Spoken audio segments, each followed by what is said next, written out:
Happy Halloween, Internet. It's Zac Ricci here with Fund&Grow, and we wanted to take a moment this month and discuss an unspoken element of starting and running a business, and that is fear. Fear of failure holding you back, fear of expansion, fear of the unknown. Fear is a huge element of running a successful business, but more than fear, powering through that fear. And so, pulling straight out of our premium coaching magazine for the month, we are going to go over the 7 scary statistics for business owners. Number 1, according to the United States Bureau of Labor Statistics, 1 in 5 businesses will fail within the first year of operation. Now, let me start by saying the purpose of this video is not to add more stress to you as a business owner or keep you up at night even further.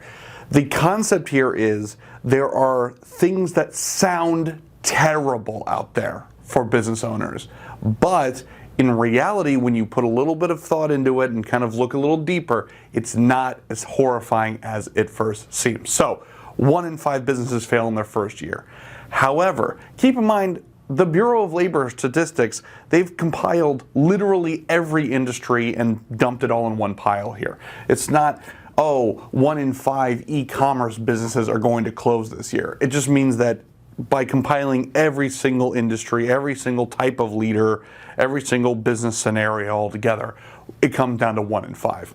So what you should be using the statistic for is use it as inspiration to celebrate each year of your business's success, because it's not an automatic thing.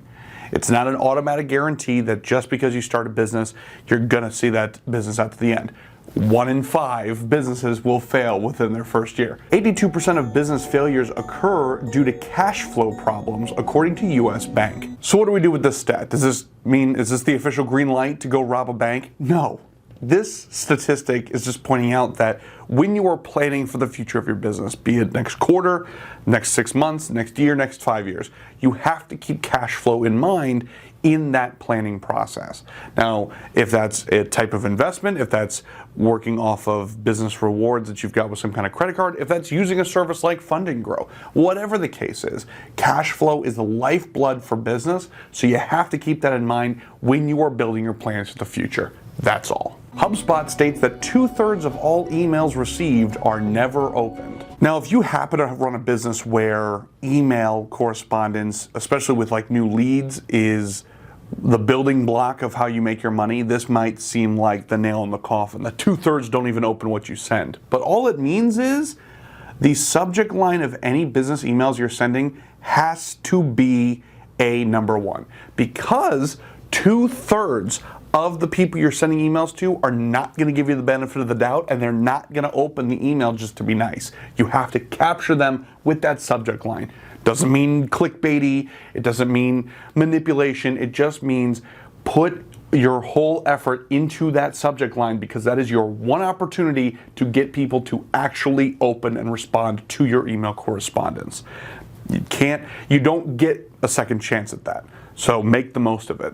A survey by Digital.com revealed that website loading times matter, as 53% of those surveys stated that they expect web pages of e-commerce businesses to load in 3 seconds or less. So if you've got a website that looks like it's built in 1997 and it takes what feels like a lifetime to load up, that makes a difference. There are people who are not going to be patient. Everything is instantaneous on phones, on computers, and whatnot. You have to have a website that can be that fast and can handle that kind of workload. So if you've put website as the furthest back burner of your business, now is the time to reevaluate that and really make sure that you've got something quick, efficient, and smooth, so that people are going to want to work with that website. Because if it takes 1,000 years to boot up and it looks like garbage, people are not going to be nice and use the website anyway. They're gonna find an alternative. An Indeed survey found that 56% of business owners feel it is somewhat difficult or very difficult to hire professionals who will meet their expectations. Perhaps one of the most terrifying elements of running your own business is having to hire additional team members. But that is what is necessary in order to grow and scale your business. You can't do it all by yourself. So, in this situation, you gotta hire people. It can be frustrating. It can be time consuming. The bottom line is you got to craft an efficient interview strategy and you got to go with your gut.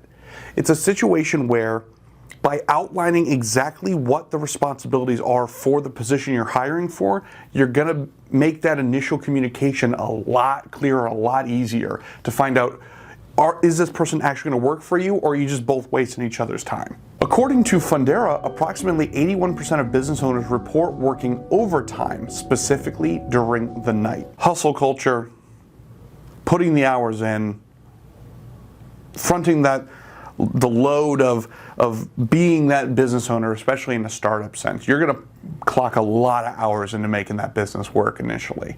However, you got to keep in mind that work-life balance is essential, because as much as you may roll your eyes and say, like, hey, the work's got to get done, I understand that. However, the worst thing you can do for your team is be burnt out as a leader. If you're burnt out, if you're checked out, that's not doing your business any good. So you have to find a work-life balance. It's essential. If you can take off the weekends, take off the weekends. Prioritize your tasks in advance. Just make a concerted effort to find that balance somewhere, because if you crash and burn because you're running at 100% at all times, how is that going to make your business better? Find time for yourself. According to the recent cost of cybercrime study by Accenture, only 14% of small businesses report feeling prepared to defend themselves in a cyber attack, even though 43% of cyber attacks are aimed at these small businesses. Again, this was not intended to keep you up at night with new information you weren't aware that you have to be alert for with your business. The purpose of this is a lot of small businesses think that they are going to fly under the radar of cybercrime. Not the case. So, if this is something that you haven't been looking into, you need to. Make sure you teach your staff about phishing scams, about protecting your company's data, etc., etc. Secure your castle. That's what this means. It means that just because you're a small business does not mean you're magically immune to cybercrime. And so those are the 7 scary statistics for the month of October. I hope that this video has been informative for you. I hope that this helps give you some things to think about. And if you've got any questions, if you've got any fears as a business owner that we didn't cover, put them in the comment section. I want to start a discourse on this. And so for everyone here, I'm Zac Ricci. Again, hope that you've had fun with this. Hope you have a great holiday season. Check your candy, and we'll see you next time.